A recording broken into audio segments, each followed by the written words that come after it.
Thank you for joining us today for Look Before You Speak. This is a program that invites people who are treasures in our community to come and share some images with us and educate us about what their passions are. And today, we're so thrilled and excited to have Kate Davis with us. And Kate is known as a raptor rehabilitator, and established Raptors of the Rockies in 1988. 88? Yeah. 29th year right now, and counting. Yeah. And she's worn a lot of hats, and I think some of the things that often get overlooked is the fact that Kate is a very gifted artist, as well as a caring and nurturing human being for all of these raptors. And so I thought today we could look at some of your sculpture and photography and talk a little bit about that. And but maybe you can tell us a little bit about Raptors of the Rockies before we jump into that. Okay, good. Yeah, it's an education program, and right now I always say we, but it's just me. I don't have any volunteers or staff or docents or anything, but it's a facility at our house, my husband and I, and we have 16 Raptors that do education programs around the state. Plus, I'm lucky enough to be invited to do keynotes. I just got back from Utah. I'm headed to Philadelphia, and of course I don't take live birds with me, but I have a big PowerPoint program that I do. And I've done almost 1,600 programs, and I know that because I have to keep track of them all for the government, because they're the ones that let me do this. So there are 4 permits. So you're a nonprofit? Nonprofit, okay. Yeah, nonprofit, and almost all the money comes in are donations from, we call them our Raptor backers, like the Gluckerts. And people that have helped us out over the years, and we have a pretty good fan base, I would say, people that enjoy knowing that these birds are healthy and safe and well-fed, and they have big enclosures. They are in and out of the sun and wind and rain, but they're also in shelters and fed every day, and water and everything. And they're comfortable doing education programs. And so I travel around with usually 4 birds at a time and do mostly K through 5 assemblies for kids. And then again, these keynotes and big events. I did one in the UC ballroom with 2 huge screens, and it's like, whoa, here I am. I've attended quite a few of these programs, and these birds are just wonderful, and it's great educational outreach. But like I said, I think sometimes what gets overlooked is your passion as an artist, and your understanding of bird behavior and anatomy. That's from being a taxidermist all my life. Believe it or not, really, it's knowing what goes where. Yeah. And I actually started this whole life with birds when I was 13 years old with the Cincinnati Zoo, Junior Zoologist Club. And one of the kids that was in there, these are all middle school, high school kids, 40 kind of hand-picked kids in Cincinnati. And one of my heroes in the club was a pen and ink artist, and he illustrated all their publications. And so I started kind of copying his work. He kind of took me under his wing, so to speak, and I started doing pen and ink drawings back in middle school and high school, and actually illustrating their publications as well. And then I kind of got into printmaking, and I'm trying my hand at painting. But you introduced me to Bill Orman back in 2000-something, early 2000s. Of course, the wonderful artist in Drummond that does the beautiful, well, what would you say, something to offend everyone, paintings, but also these giant metal sculptures. Yeah. And I went over there every Tuesday for about a month, and I'd get there at 10, and we'd start welding. And he didn't give me this safety first thing. He handed me a plasma cutter right away. He said, "You cut, girl." And I had my live peregrine Sibley. I had a little sculpture clay sculpture that I'd made of a peregrine, and we made that over the course of 3 days, 3 Tuesdays. Third Tuesday on the way home, I stopped at a at a supply place and bought plasma cutter, wire feed welder, plasma. And so I've been I've done quite a few of these sculptures, and you've helped me quite a bit as well. And I think we have some. Yeah, maybe we can just jump into the images. And the idea with this program is to, I think I was mentioning it to you earlier, is that commercial television, oftentimes the image stays up for 1 or 2 seconds at a time. And but this program is not like that. Yeah. So we're going to go through some images and have the image up for a while. Yeah, this is the last sculpture that I made, and it's a 5-foot tall gyrfalcon. I wished it still looked like that. It's been in my yard, and it's kind of gotten rusted. But I cut these pieces out with plasma cutter and weld them all on the inside because my welds are so ugly. Bill's son John has offered to teach me how to weld now. After I don't know how many of these sculptures, he goes, Kate, I'll show you how to weld. So these things are stainless steel? Or? No, that's actually 16 gauge cold rolled. Oh, okay. And then I hit it with about 10 coats of acrylic so it'll stay shiny like that. But the rest of them that are and these are all in my yard and in my house and all over the place, and they're just for fun. They're not for sale. And one of the things that stands out to me is just your understanding of anatomy and insight into bird anatomy. I mean, there's a real natural way and gesture of these birds. Yeah, boy, every time I look at this, I go, I am never making 24 flight feathers again. You know what I actually did for one is I made 2 left wings, and I put them on, and I went, oops, that's wrong. So live and learn, and then I would take these over to Bill for his approval, and we'd actually everyone always asks us, what are you going to make next? And it's like, come on, I'm not even done with this. What are you going to make next? So do you have sculpture underway right now? I have one in my head. Okay. It's going to be a big golden eagle. Okay. Yeah, so anyway, Bill asked, everyone asks us, what are you going to make next? And so as a joke, I brought a picture of a penguin. And Bill says, say, we could make a penguin together. Yeah, he was fearless. Fearless. And we did. We just kind of said, on your market, set, go. 5.5-foot tall penguins. And we had them both in the Missoula Art Museum together. That's the proudest exhibit I've ever been involved in. And anyway, it's funny, we made them exactly out of the same material. And mine is just standing up like this, but his is, he said, jumping into leopard shark infested waters. And that's Bill. Yeah. Drama right there. Let's look at another image. Okay, well, also starting at a very young age, I got into photography. And my father was a photographer. We had a darkroom in our basement all growing up. And so I was handed a Nikon camera when I was a kid, of course, film. And every time you hit that trigger, 30 cents. Kids, think of this, 30 cents, 30 cents, So I kind of started dabbling in digital. And this photo here is a bald eagle nest that's outside of Missoula, and I'm standing on a railroad track. I got permission from RailLink. Don't try this at home. Private ground, I got permission from the landowner. Right underneath the power line and right on the Clark Fork River and right on the highway. And this nest I'd photographed the year before. And rumor was there might have been more than the average 2 to 3 chicks. And so a woman that had kind of been spying on it said, I think I saw 4 little heads poking up.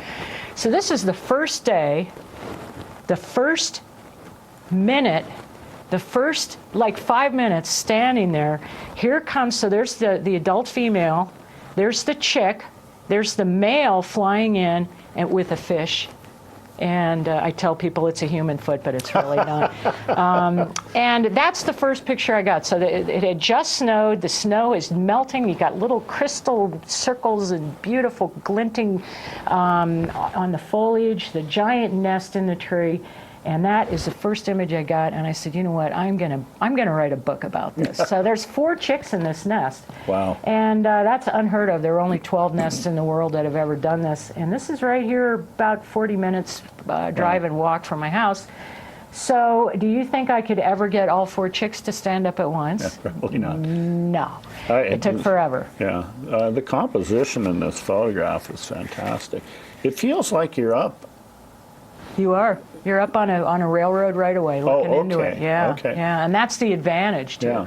And I got permission right away because everyone over there was familiar with Raptors of the Rockies, and I said, well, I'm going to document this nest because there's no one has ever done this for 4 chicks. I mean, now there's webcams and all this stuff, but not 4. And bald eagles are known as what's called fratricide, siblicide, Cain and Abelism. The ones that are 2 days older or 2 days older than that kill their younger siblings. Or they push them out of the nest, especially if there's a problem with the food, you know, in the spring with the run out and the high waters. They're not fishing, they're catching. So this nest, they were bringing in squirrels, ducks, Canada geese off the golf course, deer, bringing in deer, and of course fish later on. But I documented the whole thing and wrote a book about it, and it's called A Bald Eagle Nest. And this was my, let's see, 1, 2, 3, 4th book, and it documents all the interactions with the chicks and the food and the parents, and all 4 chicks fledged, and a success story Maybe there. you can hold that up. Yeah. And we can get up close. So this book came out in 2012, I think, and it's about 100 and something pictures of these. Oh, there's everyone's favorite. I turned right to it, the deer on the power line. The male actually was bringing this deer back to the nest, dropped it on the power line in East Missoula. All the power went out in East Missoula. This lady walks out and sees it hanging on her fence and calls the Associated Press. Sold that photo for $50 and it went viral the next day. And that's the flying deer story. Well, let's look at another photo. Sure. And so what I started out with were some of the minor Nikon digital cameras. And I worked my way up. The bald eagle nest, I was shooting a D700 with a 300 millimeter with a 1.4, so that's a 420 for anybody that cares.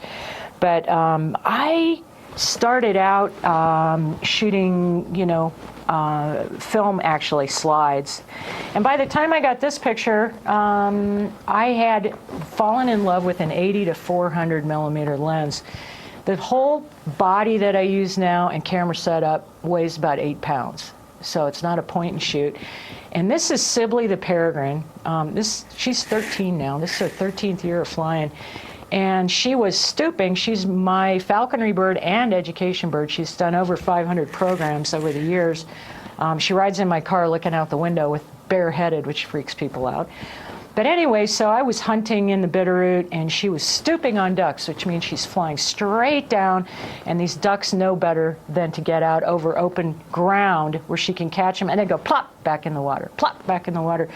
And she finally got mad. When they swim, she can't catch them. They're underwater, So she got really mad, and this kind of reminds me of Raiders of the Lost Ark when the guy comes out with the sword. The guy just shoots him, Well, that's what she did, is she just got so mad that this one duck got up, and she just chased it down in level flight, which people say they can't do. They need that height and the speed.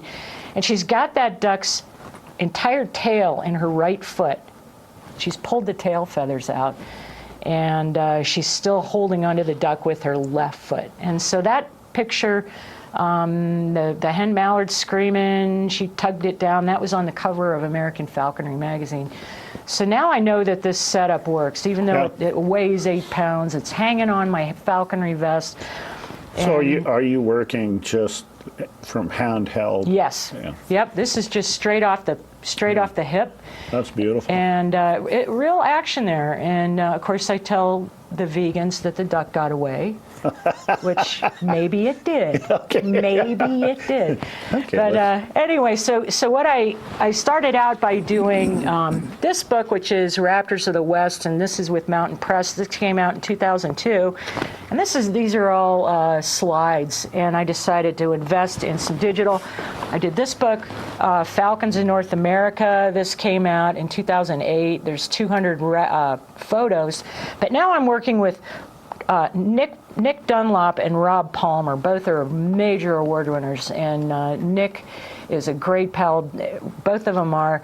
Rob won everything one year. He won Audubon, National Wildlife, and the British awards, best in the world.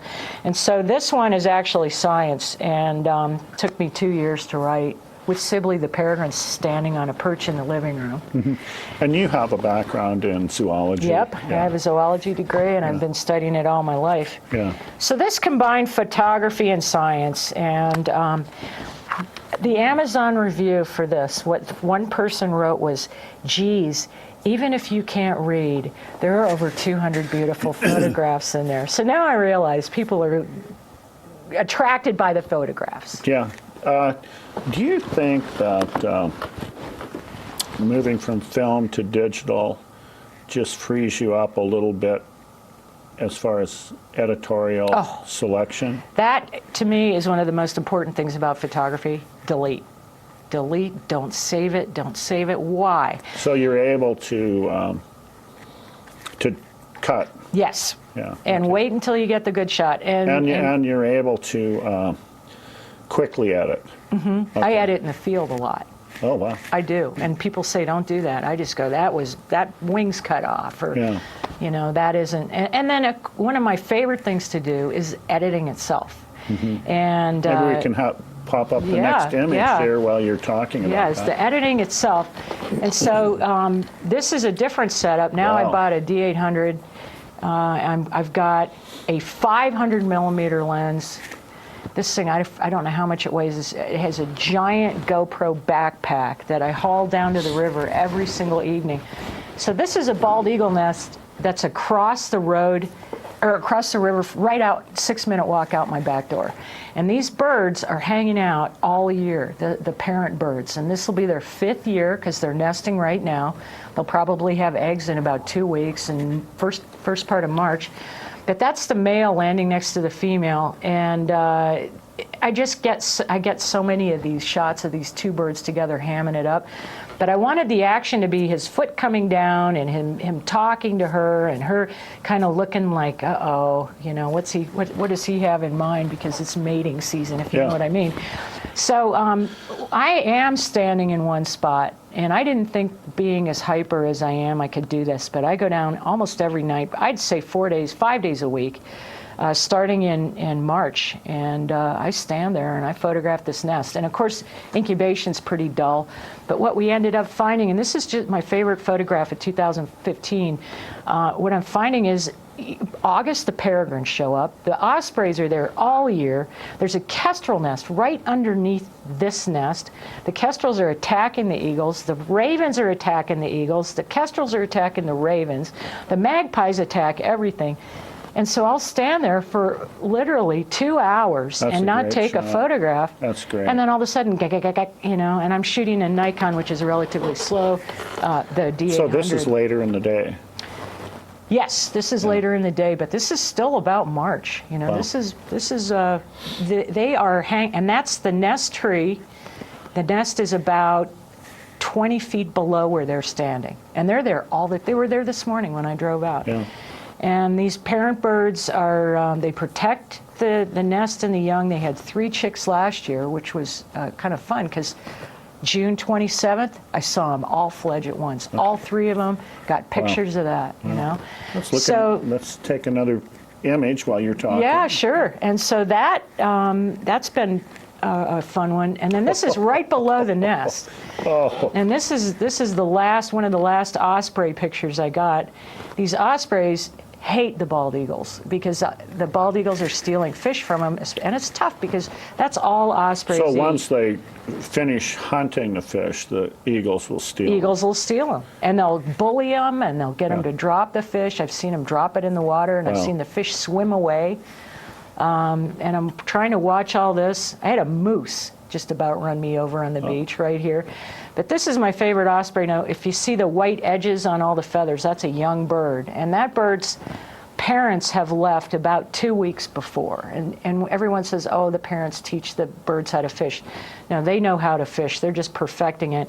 And this one, this young bird finally left. God, when August, September. I mean, they're there till almost November this year. I don't know why. And late September, and this bird could catch whitefish, mountain whitefish, all the time.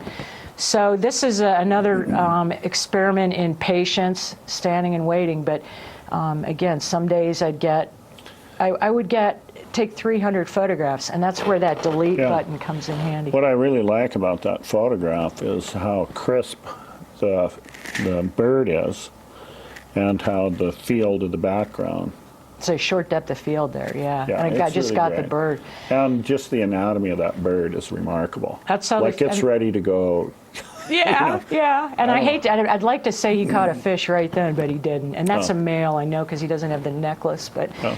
but anyway, he was one of my pals down at the river. Oh, cool. And he would attack those eagles. Mostly the adult ospreys would attack the eagles, and the eagles would just hide in the foliage like ah. But this is when I really did decide to sink all the money that I have into photography gear. This book came out, and again with Rob and Nick, we did.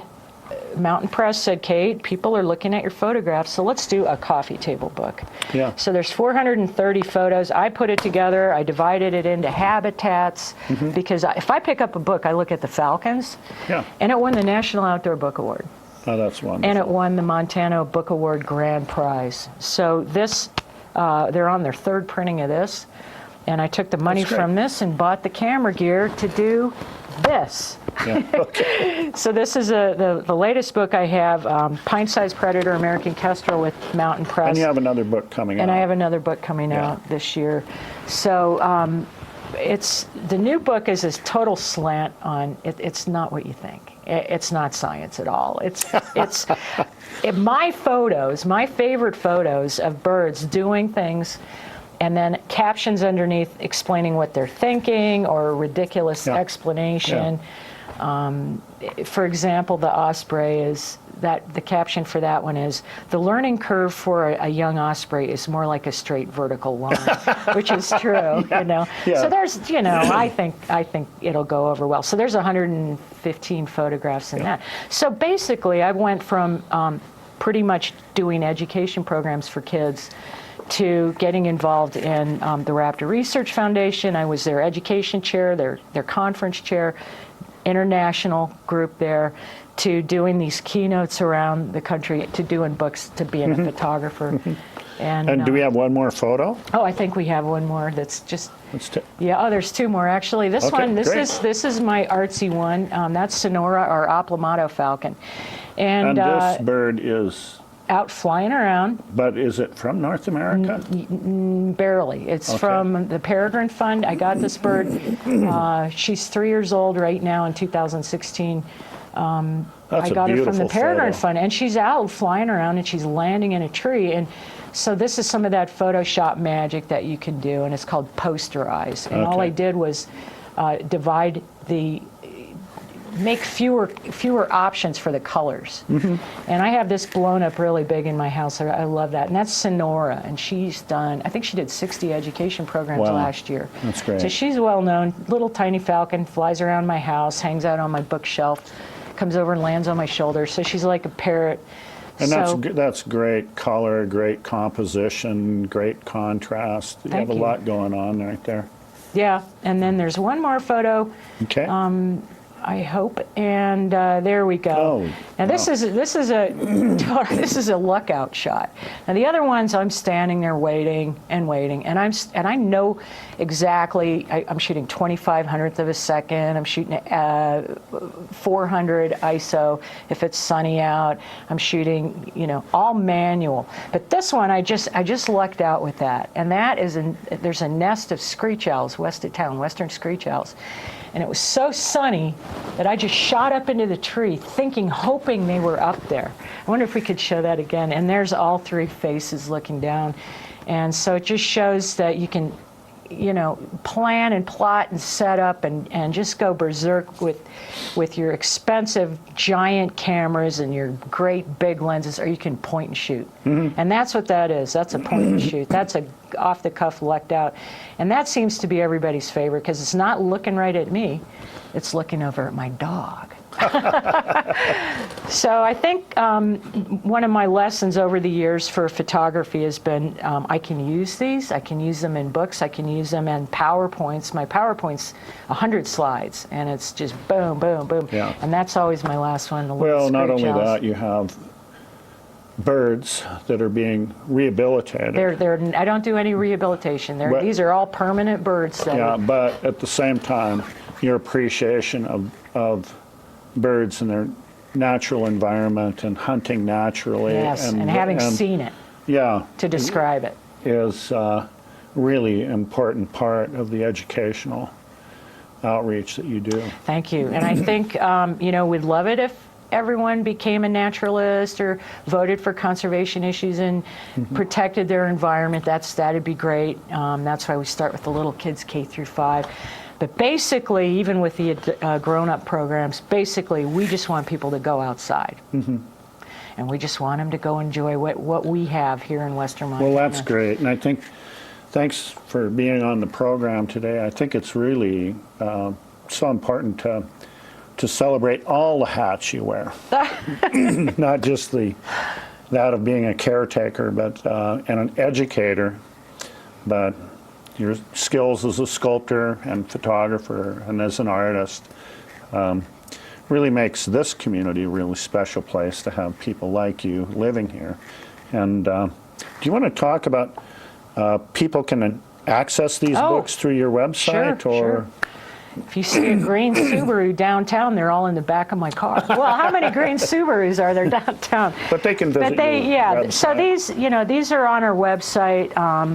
It's raptorsoftherockies.org is the education, and the photography is .com. So it's raptorsoftherockies.com, and I do a blog every day too, which I love doing. And if you join our family of Raptor backers, hundreds of them around the world, actually around the U.S. mostly, I do a newsletter 3 times a year, and you will be thanked with a little gift of a little photo of your choice. Well, thank you so much for being Thanks. on today, and that's our program for today. Thank you.